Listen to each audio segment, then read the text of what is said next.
जय गुरुदेव। गुरुर्ब्रह्मा गुरुर्विष्णु गुरुदेवो महेश्वरः। गुरुः साक्षात् परम ब्रह्म तस्मै श्री गुरुवे नमः। अर्चनी वंदनी प्रातः स्मरणी परम पूजनी गुरुदेव के चरणों में बारंबार वंदन कर आरंभ करते हैं। रिमेडियल वास्तु के अंतर्गत अपन वास्तु चक्र या रिमेडियल चक्र उसको स्टडी कर रहे हैं। 45 देवताओं के गुण धर्म के माध्यम से, उनकी आइकोनोग्राफी के प्रतिमा विज्ञान के माध्यम से उनकी क्या रिमेडीज हो सकती है, उस पद में दोष हो जो वास्तु पुरुष के शरीर पर स्थित 45 देवता हैं, तो उन पदों के लिए कौन सा सिंबल्स को यूज करना, किन चिन्हों का प्रयोग करना और उनकी कोडिंग और डिकोडिंग क्या है, उसको देखने का समझने का प्रयास कर रहे हैं। इस क्रम में अपन ने कल ब्रह्म स्थान या ब्रह्मा के जो 9 पद होते हैं मध्य में, उनके गुणधर्म को थोड़ा देखने समझने का प्रयास किया और उनके सिंबल्स देखे कि एक मंजूषा है, पेटी है, उसके अंदर रत्न है, औषधि है, सोना है, पारा है, ग्रंथों में खनिज का भी डिस्क्रिप्शन है, वह है, और उसको विधि विधान से पूजन करके भूमि के अंदर स्थापित कैसे करना, उसको अपन आगे देखेंगे। सदस्यों के लिए अपन अलग से एक पूजा जैसी सीरीज बना देंगे या बनाने वाले हैं, जिसमें अपन मंगलाचरण कैसे करना, मंत्र कैसे पढ़ना, पूजन कैसे करना, उसको बताने वाले हैं। आगामी 1-2 दिनों में वो सीरीज बनाएंगे। स्वस्ति वाचन क्या है, स्वस्ति वाचन कैसे करना, श्री सूक्त का पाठ कैसे करना, उस मंजूषा को कैसे सकारात्मक ऊर्जा से और अधिक आवेशित करना, शुद्ध करना, उसको भी देखेंगे। साथ ही साथ अपन ने ब्रह्मा जी के सिंबल्स देखे। पुस्तक है, वेद कह लो, श्रुवा है, अक्षमाला है, कमंडल है, कमल है, हंस है, इन चिन्हों को स्थापित करना। हंस उनका वाहन है, उनका कोडिंग डिकोडिंग भी देखेंगे। आज अपन उनके चित्र भी देखेंगे कि वो हंस कैसा है, कमल कैसे हैं, पुस्तक या वेद किस प्रकार होते हैं, उसकी प्रतिमा कैसी है, चित्र कैसा है, उसको भी देखेंगे। साथ ही साथ आर्यमा का जो सेल है, पद है, उनकी भी रिमेडीज सिंबल्स को देखेंगे अभी सर्कल के माध्यम से, रिमेडियल चक्र के माध्यम से।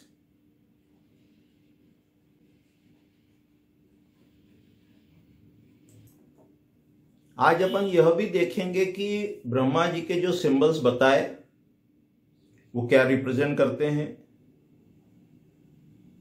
दोष को कैसे डिटेक्ट करना। जैसे ब्रह्मा उदाहरण के लिए सृजन के देवता है, क्रिएशन के देवता है, लॉर्ड ऑफ क्रिएशन है। तो सृजन यानी प्रोडक्शन, सृजन यानी संतान उत्पत्ति, इसमें बाधा हो, प्रोडक्शन में बाधा हो, संतान उत्पत्ति में बाधा हो, तो हमें सबसे पहले ब्रह्म स्थान देखना चाहिए। इसी प्रकार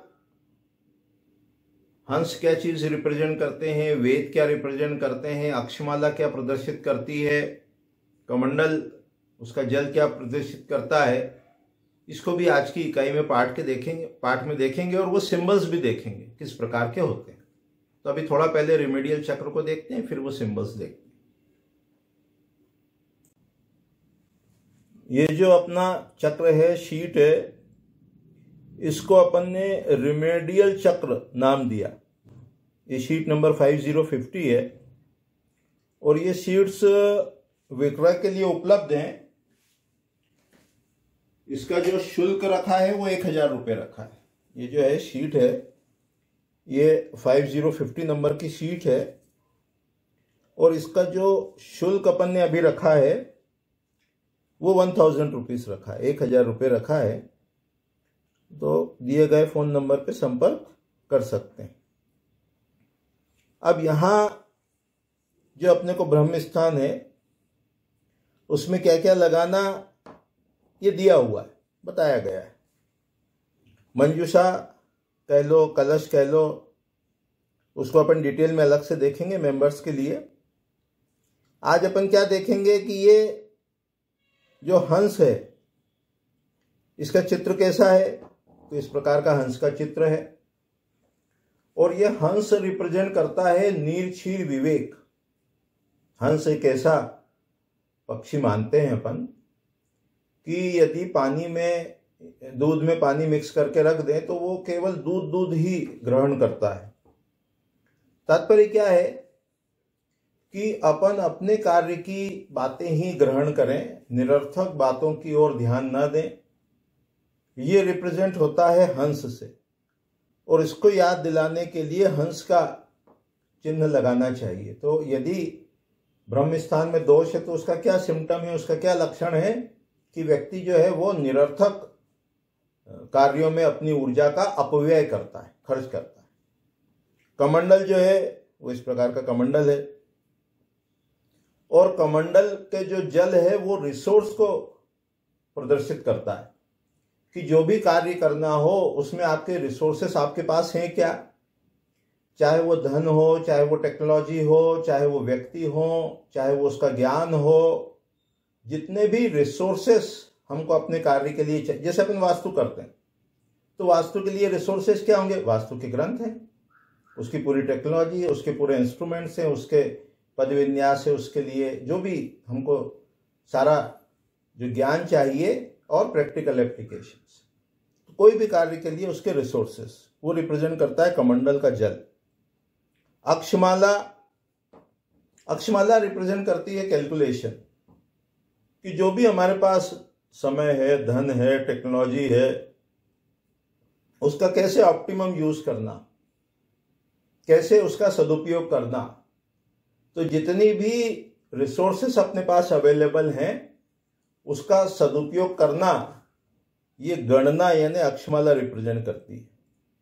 पुस्तक उसका वेद कह लो, पुस्तक कह लो, वो उसका थ्योरेटिकल पक्ष जो है उसको रिप्रेजेंट करते हैं कि जो भी कार्य हमें करना हो उसका पूरा थ्योरेटिकल नॉलेज हमको होना चाहिए। कमल जो है वो निर्लिप्तता को भी रिप्रेजेंट करता है।